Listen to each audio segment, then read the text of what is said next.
أن الشعب المغربي متحكم في جميع دول أوروبا. منو غيشوف كيفاش محمد السادس استطاع انه يضغط على السياسه ديال الماكرو الفرنسيه اتجاه المغرب. وخرج تعب عليه شويه تاعش المجال السياسي. وانا في المجال السياسي انا مجال تاع الضحك وزعاق، انا واش من السياسه انا. يجيبك الله يجيبك الله، انت كاذب على راسك كذبه كبيره ومتيقها. فمازال ما جاوبتش عباد الله هنايا.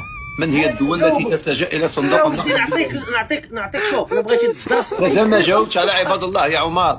من هي الدول التي تلتجأ الى صندوق النقد الدولي؟ فقيره اللي عندها عجز مالي. اذا انت دوله فقيره وعندك عجز مالي. لا هذا هو اللي بغيت نبين لك.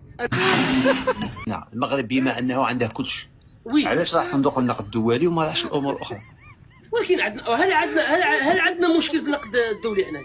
حنا راه درنا لهم اجتماع في مراكش كامل بالرئيسه الدوليه. كانوا في مراكش كامل يديروا الاجتماع ديالهم في مراكش، المقر ديالو راه في مراكش دابا حاليا. ما لاحظتش بعد الاجتماع واتفق لعب معاهم ماتش القجع راه لعب معاهم ماتش كامل.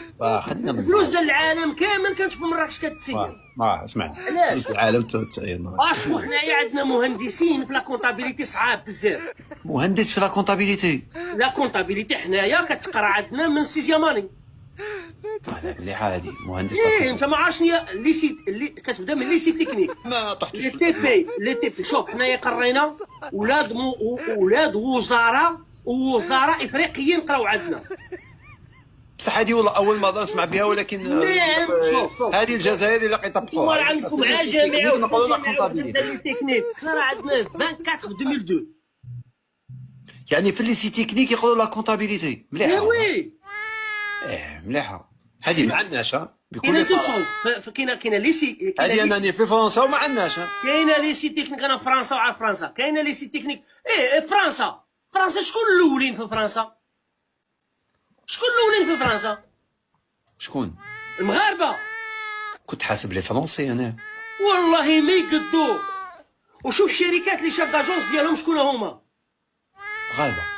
مغاربه في اوروبا كامله. يا انتوما مفوقين علينا فرنسا بحكم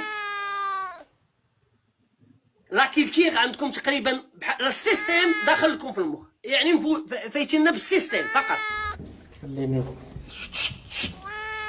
روح سيدي كيما هولنا الله يهون ناسو. امين. الله يريب ساسو. امين. الله يقلب قنطاسو. امين. ان شاء الله سيدي يمرض وينوض الحب في راسو. امين.